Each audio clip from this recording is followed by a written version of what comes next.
Oh, we've gotten quiet again like it's church. Good afternoon. Welcome to the Heritage Foundation. I'm John Hilbolt, Director of Lectures and Seminars. We're pleased everyone can join us here in our Douglas and Sarah Allison Auditorium. We, of course, welcome those who join us on each occasion via the Internet at our heritage.org website.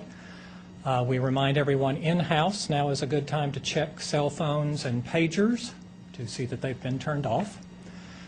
And we remind our Internet viewers on each occasion questions can be submitted to our speaker addressed via email to speaker@heritage.org. Hosting our program this morning is Dr. Tim Kaine. Dr. Kaine is our Director of the Center for International Trade and Economics here at Heritage. Prior to joining the Foundation, he was a senior economist at the Joint Economic Committee, was a professor of economics at Occidental College and San Diego State University, and served as an intelligence officer with the U.S. Air Force. Next week, one of his department's key projects, the 2007 Index for Economic Freedom, will be issued. He'll be on that launch tour. And as I've told our guests, we like to make sure we put our books on top of their books, so you have two opportunities to discuss books here. Dr. Kaine was a graduate of the Air Force Academy. He received his PhD in economics from the University of California at San Diego. Tim, I'll turn it over to you now. Welcome, everyone, to the Heritage Foundation. I have the unique honor of introducing a rock star. There's been a flood of interest for Mark Steyn's appearance today, and he has written a fantastic book. I imagine most of you have read it. It's actually been a little bit difficult to actually get space at this event today because we've had so many requests, and of course Mark will be available afterwards. It's a little bit humbling when you have so many fans that I'm the one that actually gets to do the introduction, Mark, so I hope I can live up to it. I have to say that Mark is, he's everywhere, right? He's been blogging, he's been hosting radio shows, he's just a brilliant writer, but he's one of these writers, and if you've read this book you understand it, that he makes you angry. And if you don't agree with him, certainly he'll make you angry because he takes strong stands. If you do agree with him, he makes you angry because you think, why did God give so much talent to him when I've been struggling for so long to write well? And I was furious reading this book because it just flows so well. So it really is just fantastic to have you here, and we're glad. By way of introduction, I looked at the Wikipedia entry for your bio. I know there's one inside the jacket cover and there's your official bio, but I thought this was interesting nonetheless. Conservative Canadian journalist, columnist, and film and theater critic. And of course, we've brought you here for your opinion on King Kong. That's the main issue. He's actually a columnist. Mark Steyn is a columnist for the Chicago Sun-Times, the New York Sun, the Washington Times, the Orange County Register, National Review. He's written extensively for the Atlantic Monthly and is a regular there. The New Criterion, Maclean's, The Australian. I could go on. And I thought it was worth running through this list to show you how prolific Mark is and how well regarded he is with regular columns on multiple continents. Mark was born in Toronto, resides in New Hampshire, and has some serious things to say in this book about the future for Europe, the future for America, and of course the title of the book, America Alone, feels more and more like that's true. Not necessarily alone by choice, but alone due to a number of circumstances that are helping shape the world we move into. And I know a big part of Mark's talk will be demographics, and I want to say off the hand, my wife and I just had our fourth child, so it's not our fault, Mark. There are problems in Europe. There are problems in America, and working on the Index of Economic Freedom has made it more clear than ever to me that the welfare state is a problem. As an economist, I understand incentives drive everything, and when people don't have the right incentives to work hard, to be productive, to think independently and critically for their own security and the security of their children if they have children, then they reach the wrong conclusions. And thank God we have Mark Steyn to help remind us what the right conclusions are. With that, please join me in welcoming Mark Steyn to speak to us today.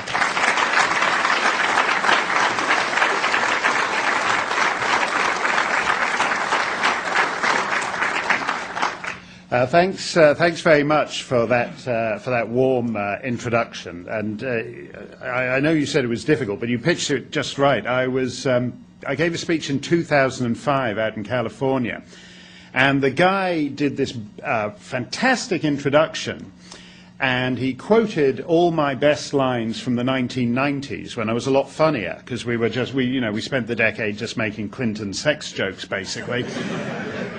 And this guy basically reprised some of his favorite lines from my columns, and I began to notice that actually there weren't any favorite lines from after 2001. They were all from back in the 90s when things were a lot funnier. He mentioned that I had written a column about Monica's dress. The conceit being that I was interviewing the dress after it had entered the witness protection program, had reconstructive surgery, and was living as a pair of curtains in Idaho. I was getting big laughs with this bit from my column, and then I was in the odd, I was on the Laura Ingraham show just now, and following these hilarious clips she had of Robert C. Byrd, and I said to Laura, I don't want to follow Robert C. Byrd as my warm-up act again. And I felt listening to my reprises of my greatest hits in this introduction that I didn't want to follow myself again. It was like my dad went to see Elvis in Maple Leaf Gardens in Toronto in 1956. And they had this Irish tenor who came on first and who sang "I'll Take You Home Again, Kathleen" and "Roses of Picardy." And you couldn't hear a word. Everyone was just baying for Elvis. And I felt, listening to my greatest hits from the 90s, and then coming on and talking about the end of the world, that they'd had Elvis on first, and I was the loser Irish tenor nobody wanted to hear. So anyway, it is a great pleasure to be here to depress the hell out of you. Let me say first of all why I wrote my book. I wrote it for two reasons, and the pompous reason was to sort of change the way we think about the war on terror. Islamic terrorism, as I see it, including nuclear terrorism even, is not the disease but merely a symptom. And it's a symptom of two things: the weakness of the West and a very particular strength of Islam. And tonight the President will speak yet again on Iraq. And it's important to win in Iraq, and it's important to be seen to win. But Iraq is only one front in a broader struggle. And in that broader struggle, we cannot win if we think we can rely solely on the 3rd Infantry Division and the US Marine Corps and a troop surge here and a troop surge there. There's something bigger that is at play here. And the reality is that even if there were no Al-Qaeda, no Hezbollah, no President Ahmadinejad, no bombs in Bali and in Madrid and London, we would still be in danger of losing without a single bomb going off anywhere. Now, how can that be? Radical Islam is a weak enemy. It's militarily, economically, technologically inconsequential. But it thinks it's strong where it counts. It has youth and will. And the Western world, for the most part, has neither. We're showing classic signs of civilizational exhaustion.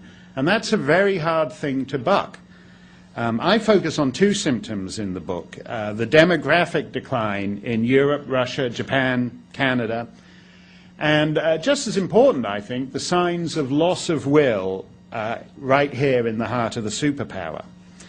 To take that first thing, demography, apart from America, just about every other member of the G8, of NATO, every other second and third tier power has given up having babies. Your 4 children would make you a very bizarre sight on the streets of most European cities these days.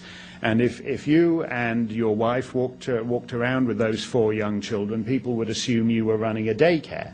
And in most parts of the world, it would be a government daycare too. And that in itself is part of the problem.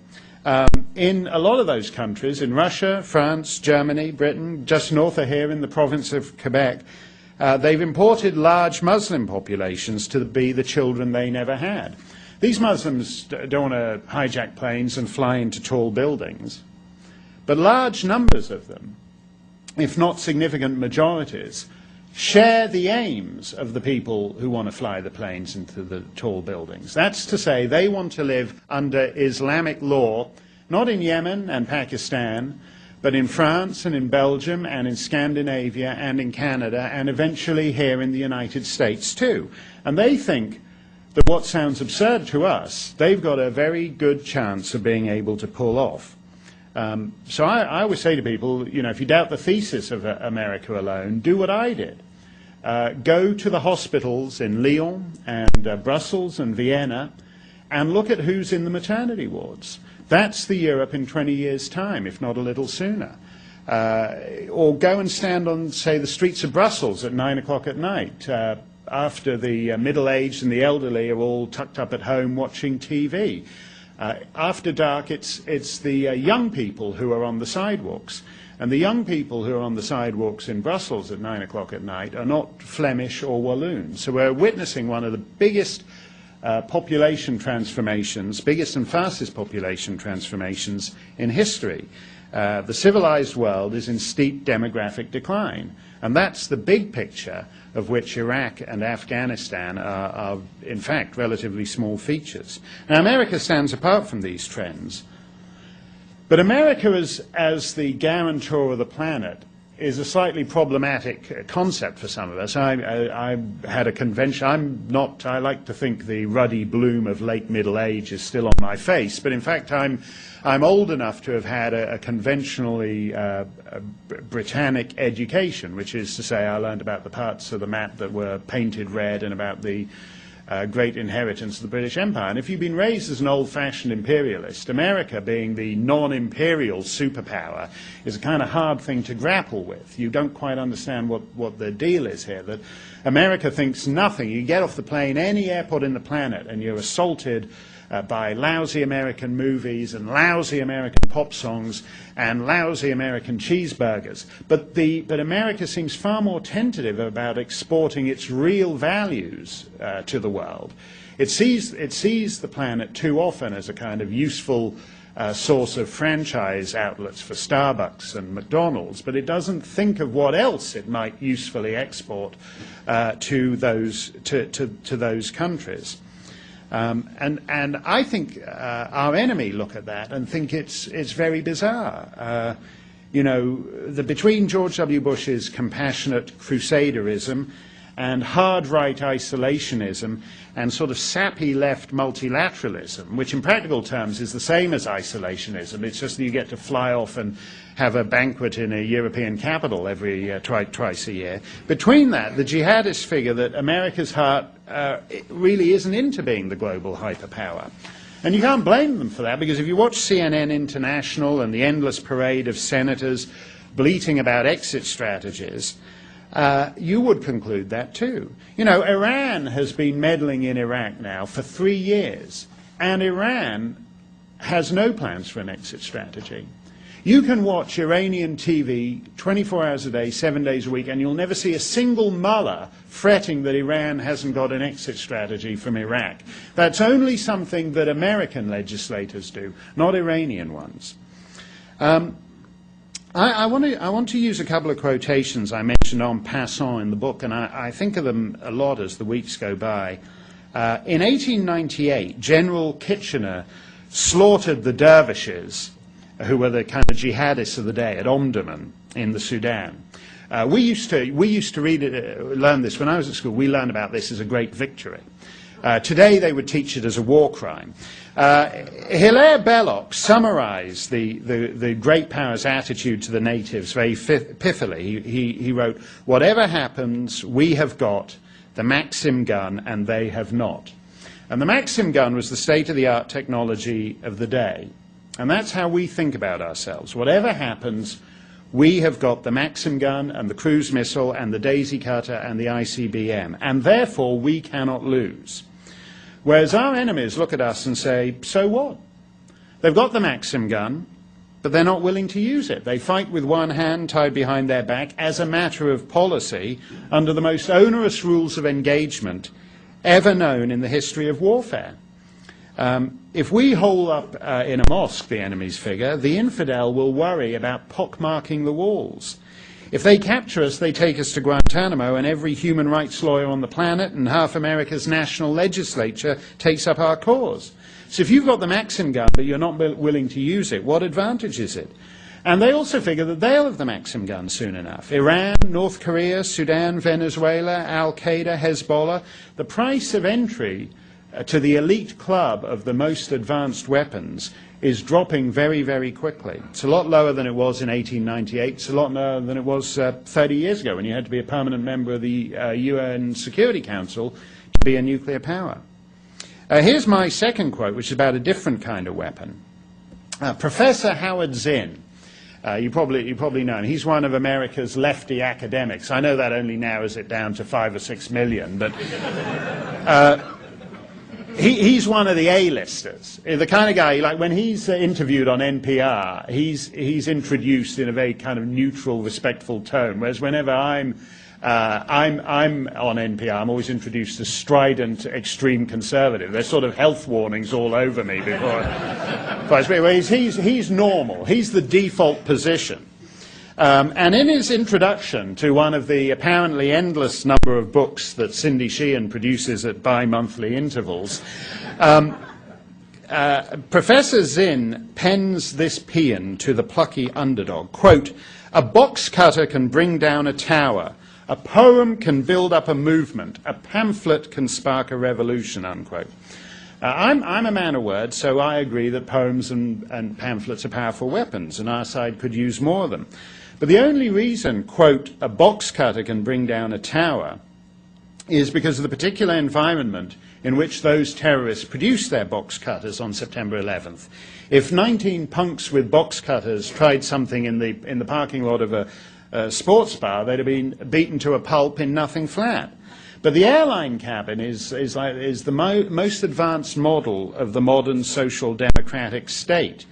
It's basically the wildest dreams of big government up there in cloud cuckoo land, in which every single decision and procedure is the exclusive province of the authorities. And as we discovered on September 11th, the state's arthritic 1970s hijack procedures weren't really up to the challenge that morning.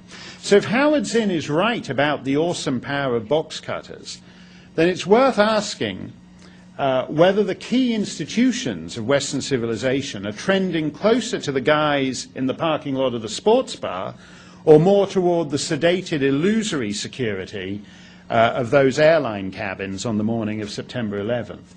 And I think it's hard not to conclude that, in fact, overall, our society is closer to that sedated, illusory security of the airline cabin. So America faces some very tough arithmetic in the years ahead. It's not difficult to foresee, just say, a decade or two hence, a situation where the Muslim world can effectively count on 3 of the permanent votes of the UN Security Council. That's to say, Russia, on present demographic projections, will be majority Muslim by the year 2050. And according to a report in the Toronto Star just a couple of weeks ago, Russia's army will be majority Muslim by the year 2015, in 8 years' time. That's because basically Muslims are the only guys in the Russian Federation who aren't sort of face down in the vodka, so they're the most reliable source of recruits. But that's going to add an interesting wrinkle, not just to the Chechen war, but to the broader geopolitical scene. I mean, we will be in the situation where if we thought it was fun dealing with a Russia that was communist, a Russia that's Islamist will be a lot more motivated than it was under Brezhnev and Khrushchev. So the only way you can buck that numerical disadvantage as Russia Islamifies and Europe Islamifies is if you have will and confidence.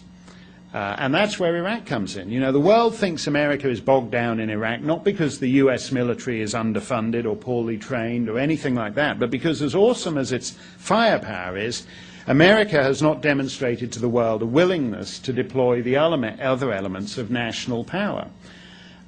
You know, if you think back to September the 11th, on September the 12th, 2001, the Pakistani government took a phone call from Richard Armitage, who was one of the most notorious doves at Colin Powell's State Department. And he lays out what he expects from the Pakistani government, and they're, you know, not happy about it. And he says to them, and if we don't get it, we're going to bomb you back to the Stone Age. General Musharraf in his book is very funny about this. General Musharraf's book is actually a book worth reading. He has the coolest opening chapter of any book I've ever read, any biography I've ever read. He just reminisces about the different attempts on his life for like 30 pages, which is... So he's like a tough guy. He's a tough guy. He's not the guy who normally caves. But he caved instantly on this because he understood that Richard Armitage, who isn't a tough guy, meant it. Same thing with the Russians. The Americans decided they needed certain old Soviet bases in Central Asia. Very politically difficult for the Russians, which still looks on Uzbekistan, Tajikistan as their turf. But the Russians caved in because they knew America was serious. What's the difference? It's not that we had the Maxim gun. It's that very unusually, and almost freakishly, after 10 years of kind of being mired in multilateral passivity, America suddenly, General Musharraf and Moscow realized that America was serious about using the Maxim gun in its national interest. Well, 5 years on, that's all changed. Bashar Assad is a weak enemy. He's been getting away with murder on a huge scale in Iraq, and yet he doesn't have to worry about sleepless nights in his palace in Damascus. He had a few in the spring of 2003. He's not having them now.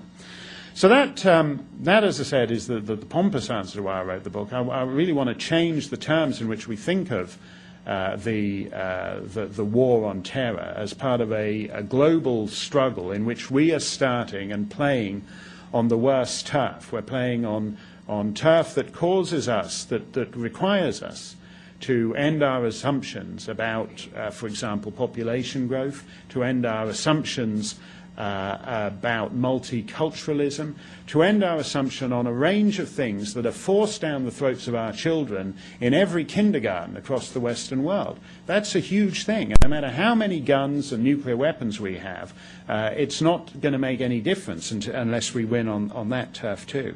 And the less pompous answer to why I wrote the book is because I object to what I think of as the Larry King school of foreign policy. I hasten to add, I'm not thinking of Larry when he says, tonight, Anne Margaret for the full hour. Tonight, Dick Van Dyke for the full hour. Carol Channing for the full hour. I love that side of Larry King.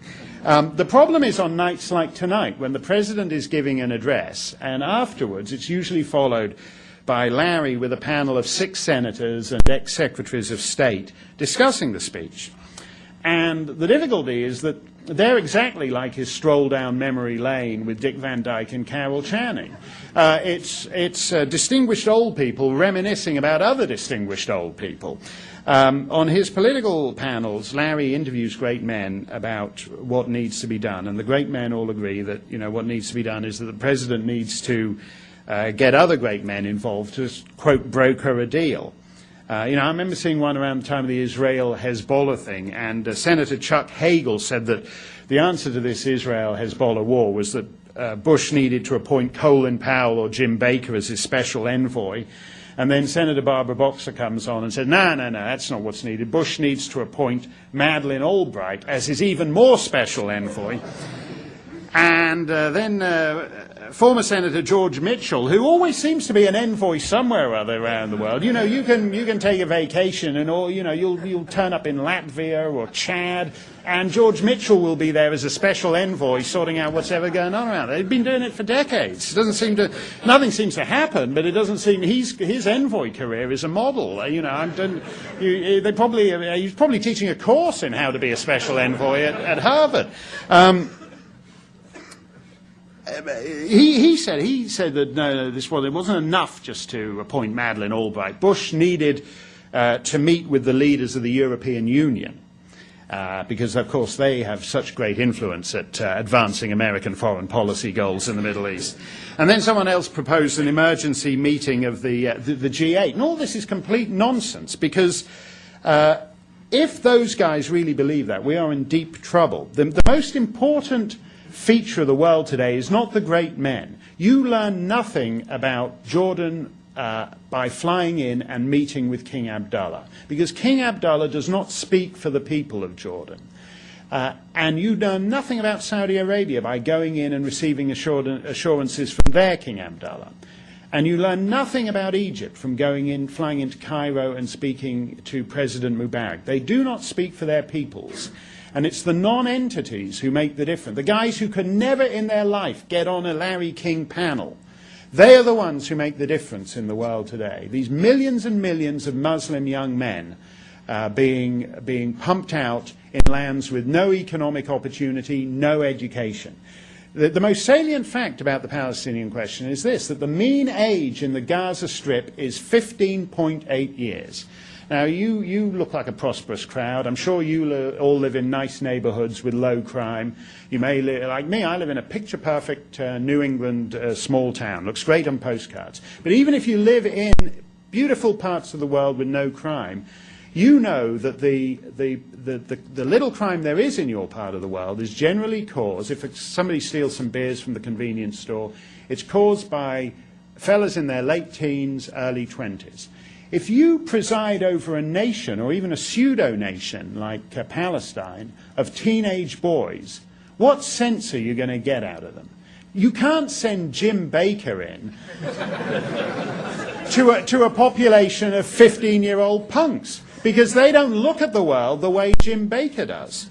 And I think that is the real problem, that if you don't address the demography here, you don't really understand what's going on. You know, those guys from Yemen and Pakistan and Gaza, they're moving to Western nations. They're moving to European nations. And my book is really the antidote, I think, to Larry King panels.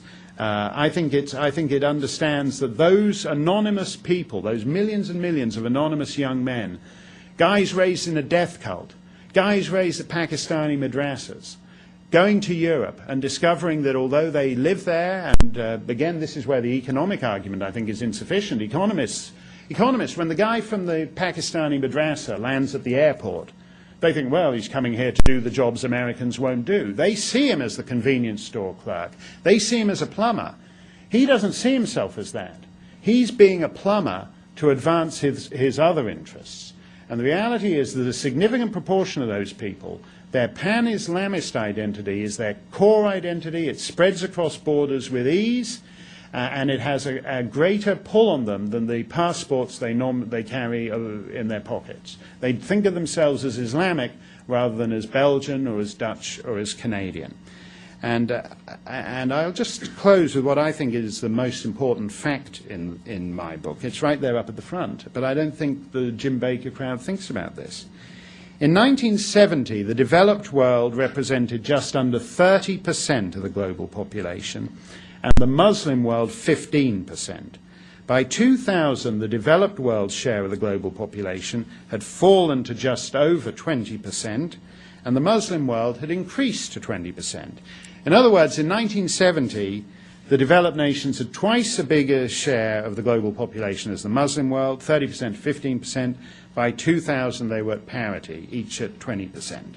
And that's why whenever you hear any of these so-called foreign policy realists talk about stability, you should hoot and jeer, because there's no such thing as stability, only the illusion of stability, like the Connecticut River in my part of the world when it ices over this time of year. Underneath the ice, the water's still moving. The unreal realpolitik crowd think that you can ring-fence a problem, you can contain it. But under the veneer of containment, history is still on the march. And if it's not moving in your direction, then chances are it's going in the other fellas. It's moving very fast right now and not in our direction. 1970 doesn't seem terribly long ago. In fact, if you look at the Larry King guest list, it would seem like 1970. It's Anne Margaret, Dick Van Dyke, Jimmy Carter, James Baker, Zbigniew Brzezinski, Tina Louise. They're all there. It's unchanged. But in fact, the world has completely altered. And if you look at those statistics and then nudge it on a bit, what will those numbers look like in 2020, 2030? We won't even be able to do them. We won't even be able to say, well, the developed world's fallen to 12%, the Muslim world's population has increased to 28%, because by 2030, much of what we think of as the developed world will be part of the Muslim world. And that is why it behoves America, which has stronger advantages than any of the other countries that we think of as part of the West. Because the big difference is, for America, this is a conventional war. You go to faraway places, you kill foreigners. In Europe, it's a civil war. It's subjects of the Queen who blow up the London Tube. It's citoyens de la République Française who riot and burn and torch the cities of France every night. It's a civil war for them. And so we have to understand that the planet is changing very fast, and that America needs to use its moment now, or we really will face a new dark ages. Thank you.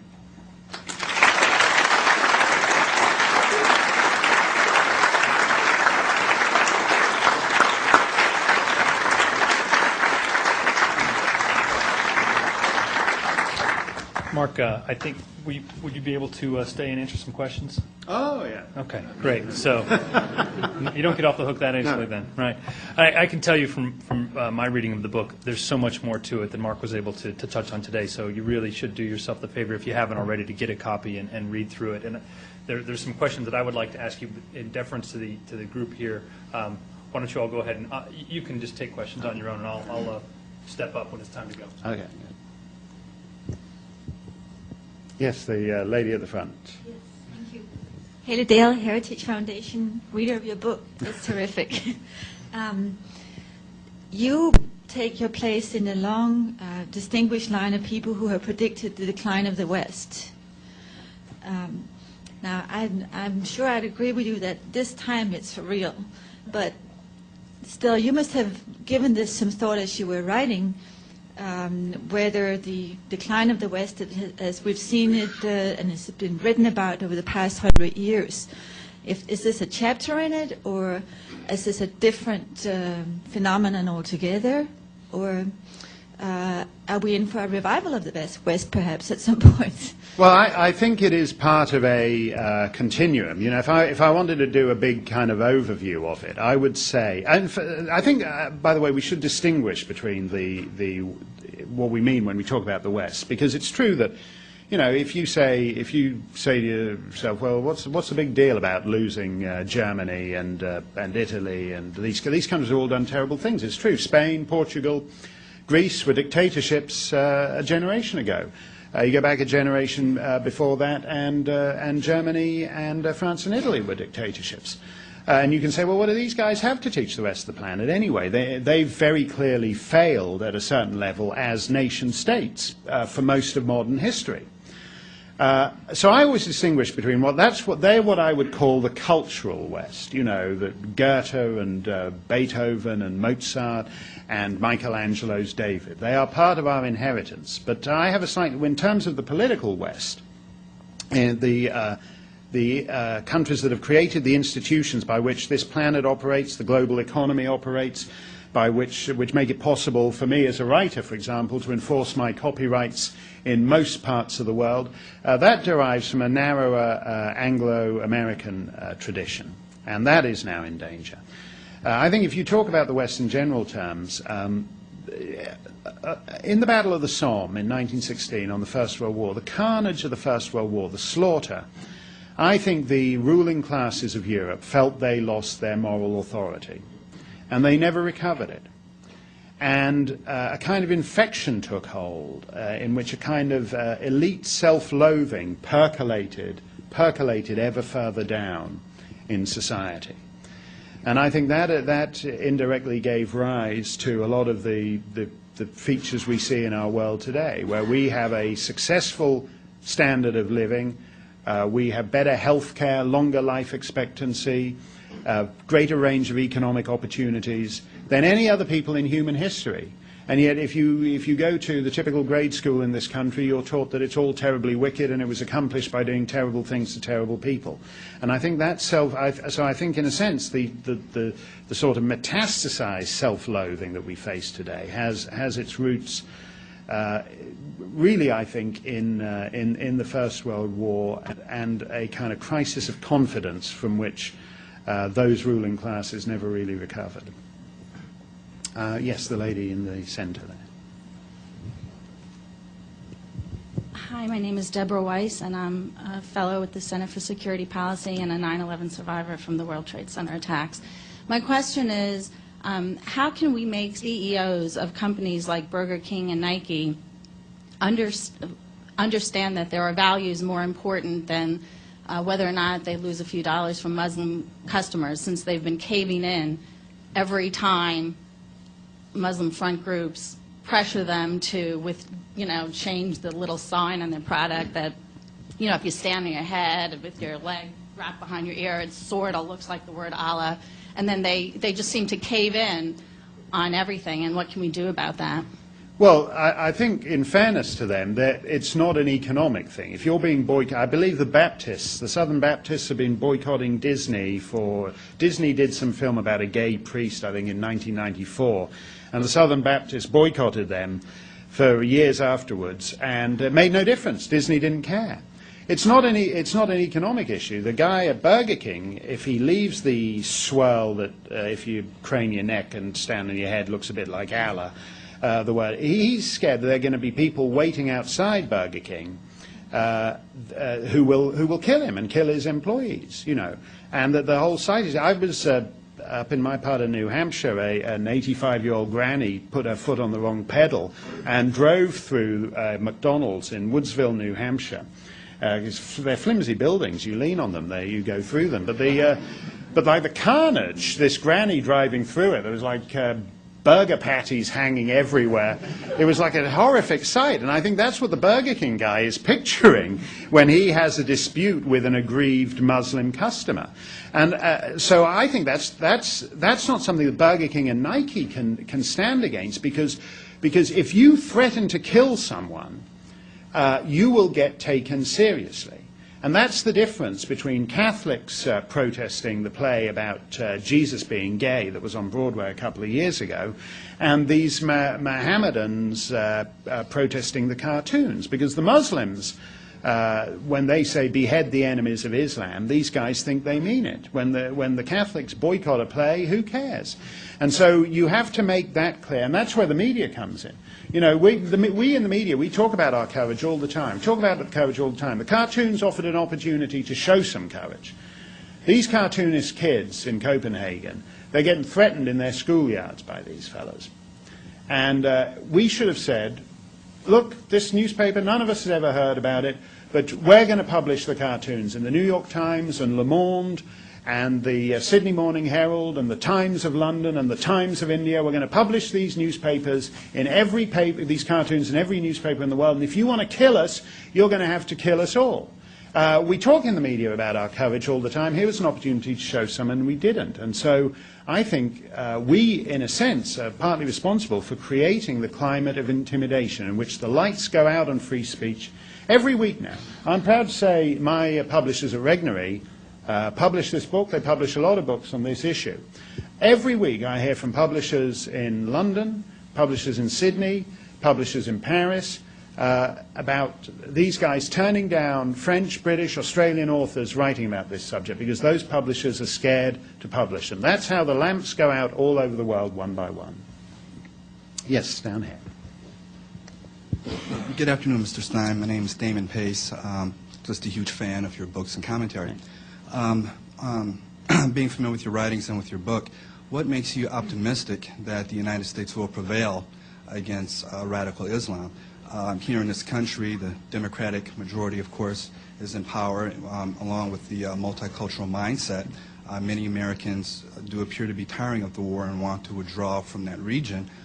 In addition, in my opinion, the secularist agenda does seem to be rising. Many of the same conditions that exist in Europe already. With that being said, what makes you optimistic that America will not have the same fate as certain European countries? Well, I'm not optimistic. I don't think this nation should be a 50-50 nation, because essentially the Democratic Party is the European Party.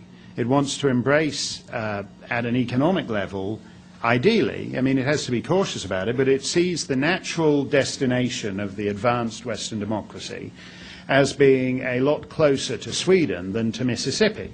And I think if America got closer to Sweden than to Mississippi, then we would find ourselves in the same dreadful situation that the Europeans are in. So I'm not optimistic. This shouldn't be a 50 nation.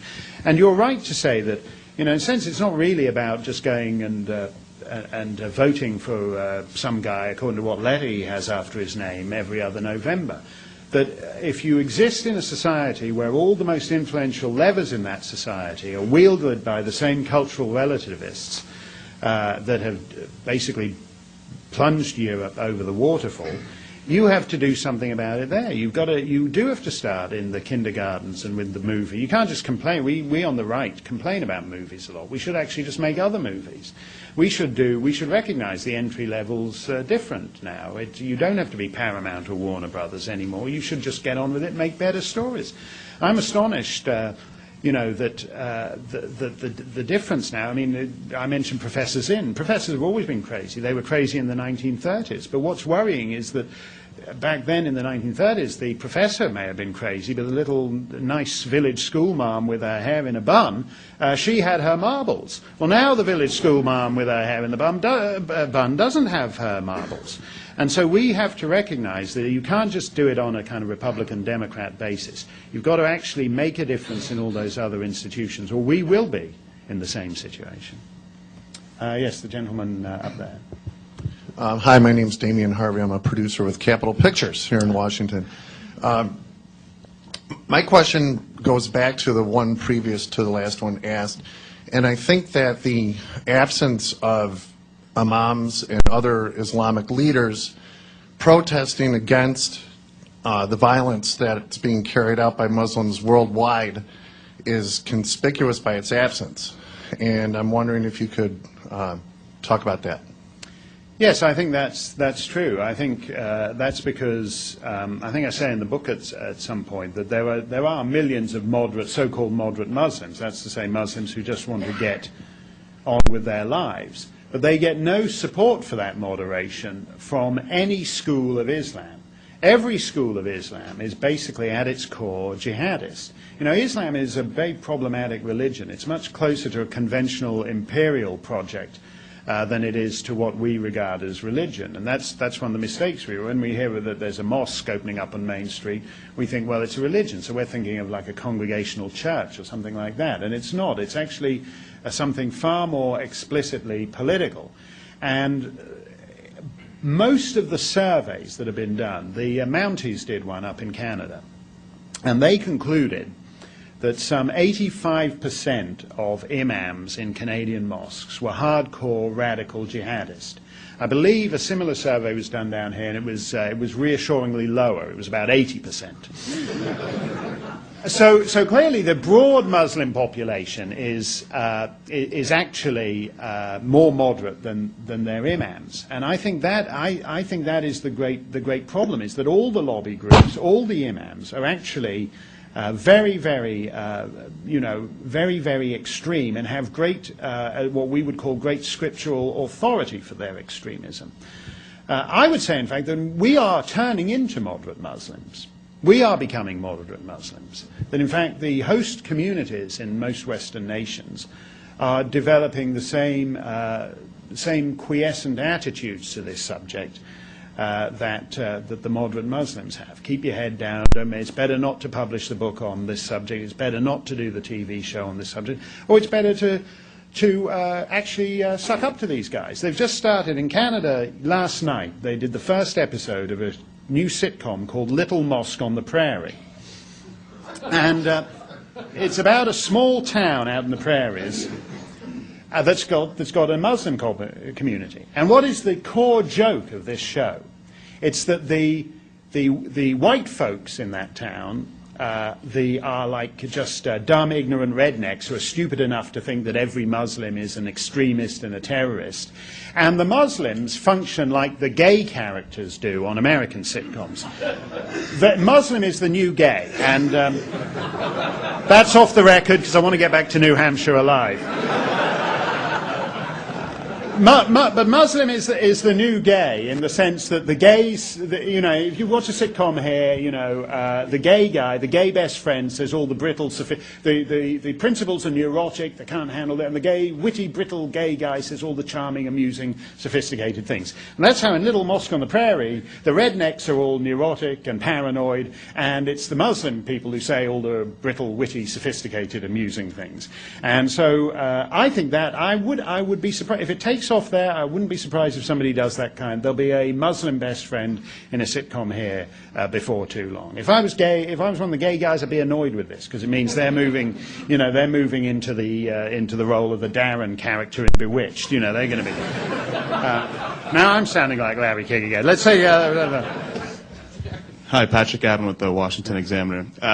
In President Bush's speech tonight, given the current political climate, he's probably going to have to play it a little bit safe down the middle of the road, which strikes me as not in keeping with your proposition to really show your guns, show that you mean business. So if you were to write his speech tonight, what would sort of be your money quote? What would be the main message? What would be in the newspaper headlines tomorrow morning?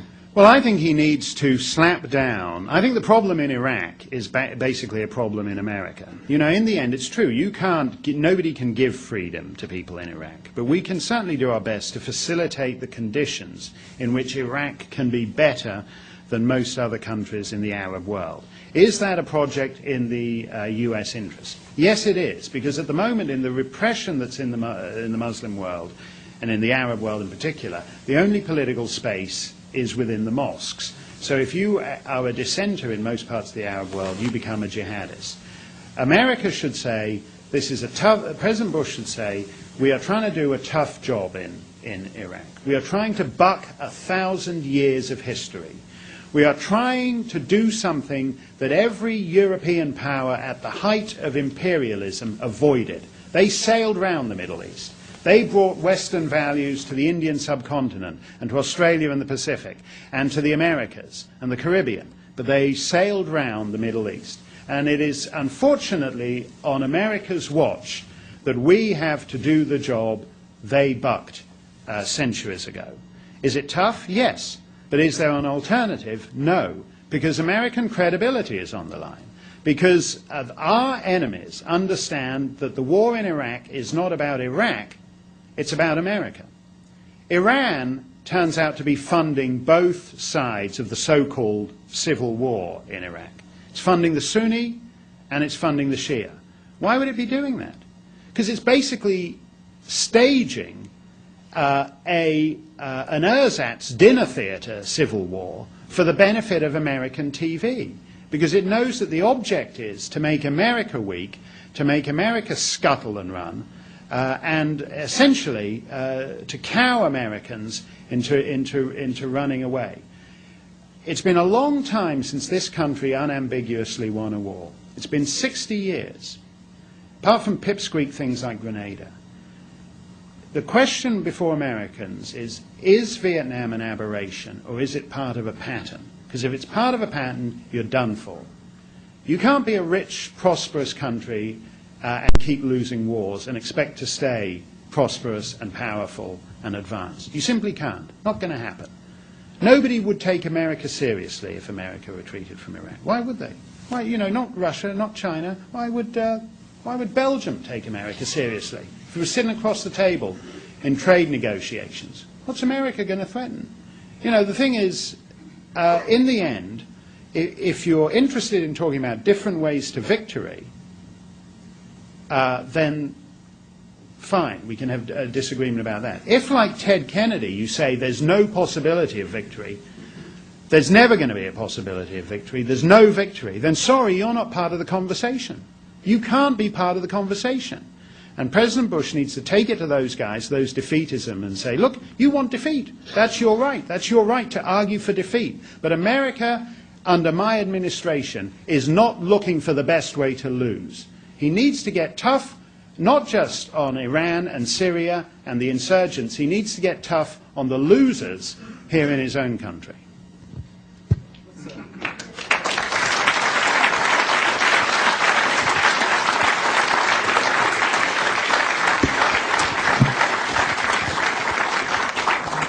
Thank you, Mark, and thanks everyone here.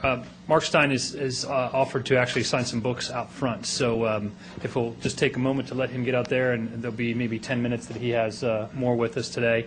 But once again, everybody, please join me in the Heritage Foundation in thanking Mark Steyn for joining us.